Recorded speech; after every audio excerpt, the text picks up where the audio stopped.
surveillance. En Chine, la réalité a déjà dépassé la fiction.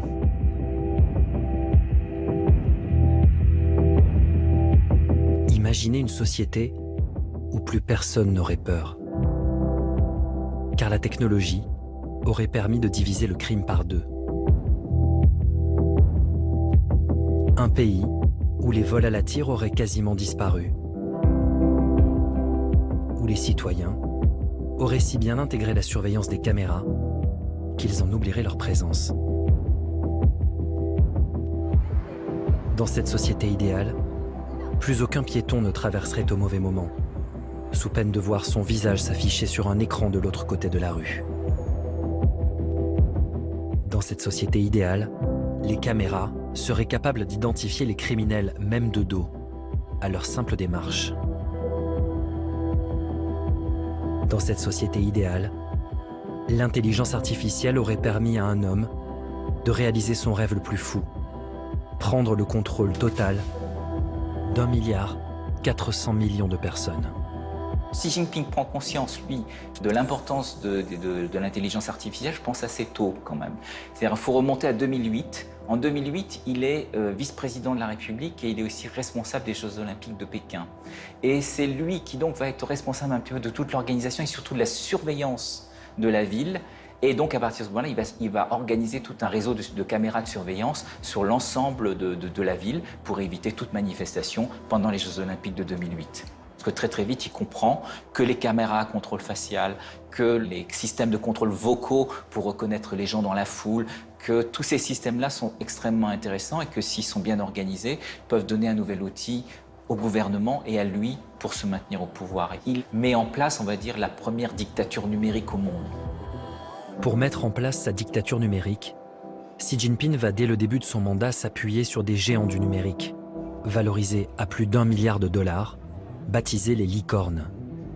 Huawei, Dahua ou Hikvision, ces conglomérats vont profiter d'un marché chinois fermé à la concurrence et travailler main dans la main avec le pouvoir.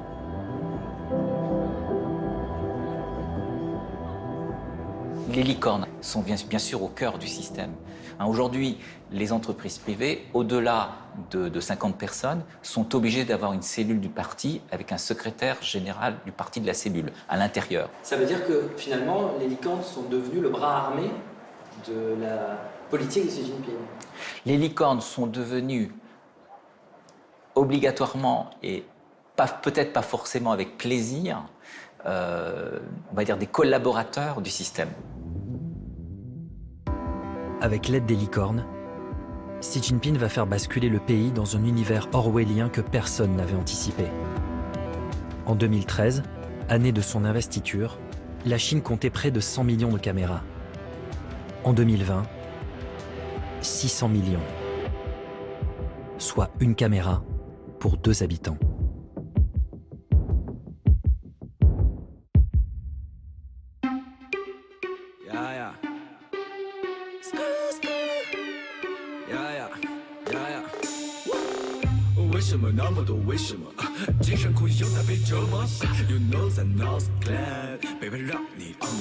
Ils peuvent connaître tes trajets quotidiens, savoir ce que tu aimes faire, ce que tu as fait aujourd'hui.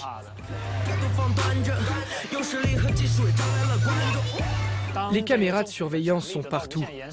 Le gouvernement dispose d'une vision sans limite. Ça a quelque chose de terrifiant. Le système de surveillance chinois, ce jeune artiste a décidé de le défier, de le fixer droit dans les yeux pendant des heures pour le narguer. Lorsque mon regard traverse la caméra, lorsque je cligne des yeux, c'est comme si j'entrais en contact avec la personne qui se trouve derrière l'écran. Nous créons ainsi un échange entre 2 êtres humains. Et à ce moment-là, ce système immense, ce contrôle infaillible et effrayant peuvent être temporairement oubliés. À 29 ans, Gaëlou est l'un des rares à oser dénoncer ouvertement ce développement fulgurant du Big Brother chinois. Une surveillance très intrusive qui s'inscrit dans une longue tradition.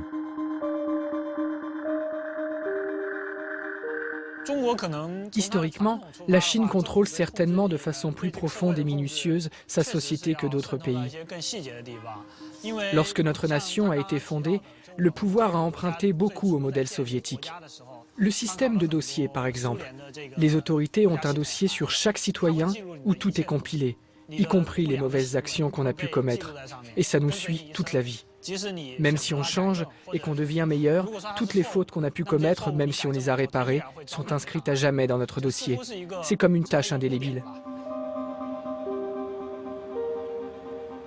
Ce contrôle social est sans limite. Et il suffit de prendre le train rapide entre Shanghai et Pékin pour s'en rendre compte. Depuis peu, voici ce que l'on peut entendre au moment du départ.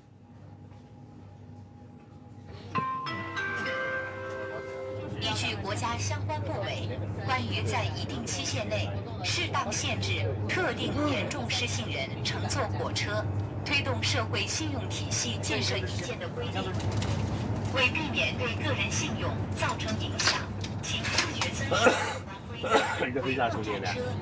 秩序。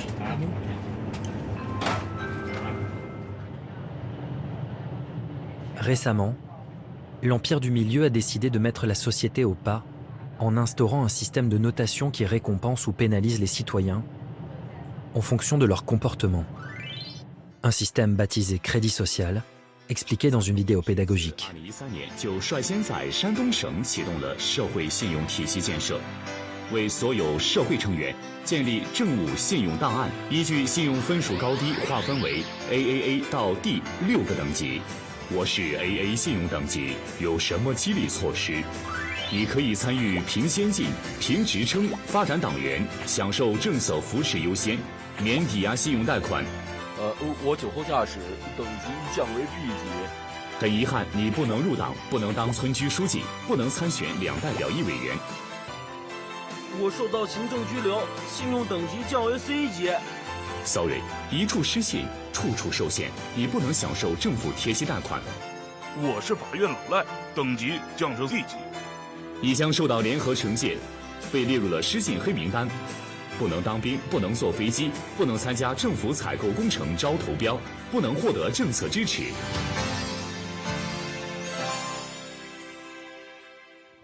Cette notation désormais généralisée est officiellement un moyen pour le gouvernement chinois de lutter contre les incivilités. Mais en réalité, il permet surtout de diffuser la morale communiste jusque dans les zones reculées.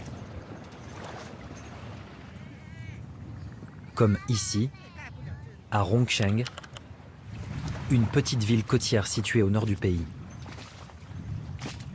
Rongsheng est l'une des premières à avoir expérimenté le crédit social.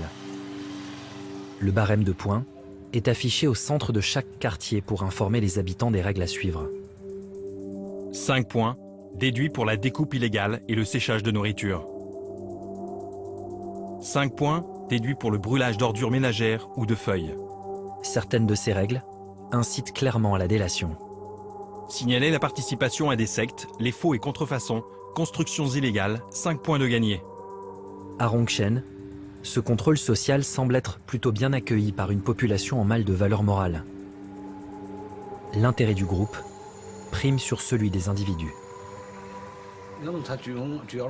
C'est utile pour nous, les paysans qui veulent s'installer en ville. Ça nous fait réfléchir pour nous améliorer.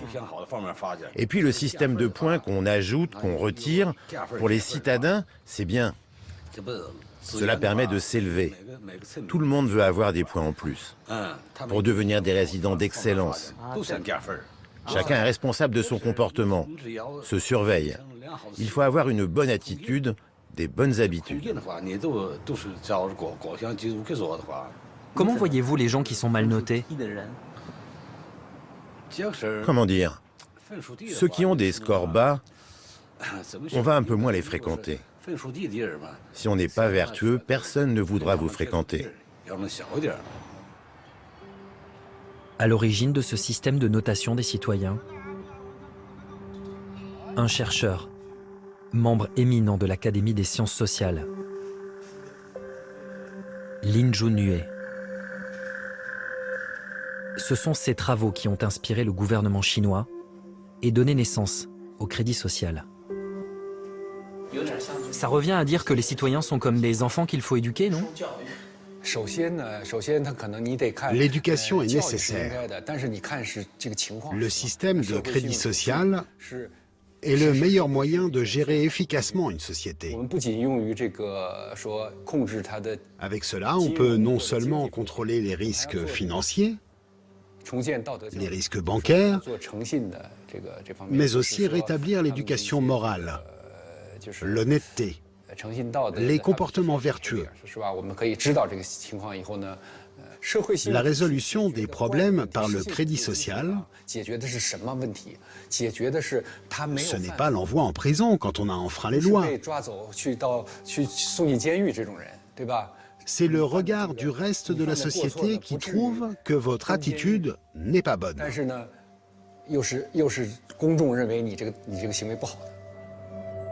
Crainte de la réprobation, peur de l'ostracisation, les citoyens sont muselés. Les mieux notés ont droit au tableau d'honneur et deviennent la fierté de toute une nation, comme à l'époque maoïste. Ainsi, à Rongchen, leur visage s'affiche aux abords du siège local du Crédit Social, comme dans toute la ville. Ils sont les exemples à suivre, comme cette femme, Yuan Shangwei, une éducatrice très appréciée. Spécialiste de la santé mentale, elle travaille avec sincérité et aide les élèves pauvres. Elle s'occupe des autres enfants comme des siens. Ses élèves l'appellent même maman enseignante. Elle a été élue 5e modèle de moralité à Rongchen. Mais en Chine, difficile de mettre la main sur ces fameux mauvais citoyens. Expulsés hors des villes, pointés du doigt. Dans certains centres commerciaux, leurs visages défilent sur des panneaux lumineux pour mieux les humilier. Dans une autre province, les autorités leur ont même attribué une sonnerie de téléphone particulière. La personne que vous essayez de joindre a été mal notée par le tribunal de la ville de Dengfeng. Merci de l'inciter à se responsabiliser et de l'aider à respecter la loi. Aujourd'hui, plus de 20 millions de citoyens chinois seraient placés sur liste noire, interdits de voyager à cause d'une mauvaise note. Est-ce que tu connais ton score? Je pense qu'il ne doit pas être très élevé.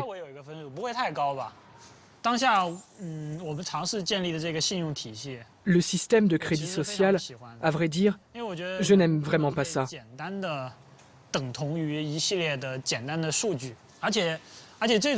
L'homme ne saurait être réduit à une série de chiffres toutes bêtes. Et je dirais même, en étant plus virulent, que c'est une forme de perversion. Plus personne n'osera faire des erreurs, tenter des expériences, prendre des risques. Nous deviendrons des morts vivants. Oui, des machines. Je trouve ça détestable. C'est terrifiant. Je n'accepte pas ce genre d'avenir. Vous n'avez pas peur d'avoir créé un monstre? Non, je ne le vois pas comme ça. D'abord, il faut la paix et la stabilité. Que chacun vive bien. Et après seulement, on réfléchira aux droits de l'homme. Vous comprenez? Quand vous n'arrivez même pas à vivre, tout le reste est superflu. Je pense qu'on a mis en place une bonne méthode technologique. Et j'espère vraiment qu'on arrivera à l'exporter dans un pays capitaliste. Je trouve que la France devrait vite adopter notre système de crédit social pour régler ses mouvements sociaux.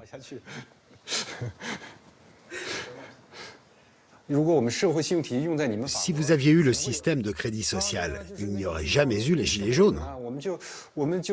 On aurait détecté ça avant qu'ils agissent. On aurait pu le prévoir, il n'y aurait pas eu ces événements. C'est l'un des atouts, l'un des grands avantages du crédit social. Selon ce chercheur, le Cambodge, le Sri Lanka et même le Chili et la Pologne seraient intéressés par ce système de crédit social. Progressivement, le Big Brother chinois s'exporte. Et ce n'est qu'un début. La Chine développe actuellement un immense plan d'investissement de 1000 milliards de dollars afin de renforcer ses échanges commerciaux et de la connecter avec le reste du monde. Grâce à ce projet baptisé les Nouvelles Routes de la Soie numérique par Xi Jinping, 60 à 80 pays devraient pouvoir bénéficier des technologies de surveillance chinoises.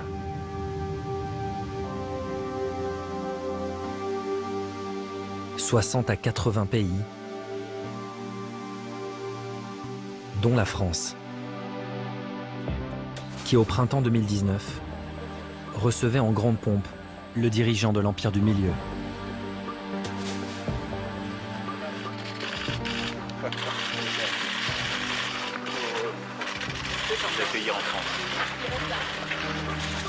Une visite dénoncée par plusieurs associations de défense des droits de l'homme.